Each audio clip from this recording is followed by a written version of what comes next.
I want to talk a little bit about CITES today, the Convention on International Trade in Endangered Species, and why IFRA is engaged and to what extent we are engaged. The Convention on International Trade in Endangered Species is very relevant for us because a lot of the natural materials we use are eventually under threat. And therefore, it was extremely relevant to understand this level of threat. And for this, we did a scanning of all the natural ingredients we use for the risk under which they might eventually fall under the CITES regulation. We have done the scanning with the help of an external consultant, very experienced in CITES, very engaged in CITES.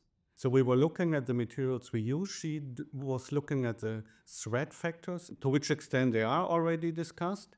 And then on top, we were looking at the importance for the creation of perfumes by consulting with the ISPC, the International Society of Perfumer Creators. The scanning of the natural materials we use did lead to identifying 4 materials for which there is a higher risk.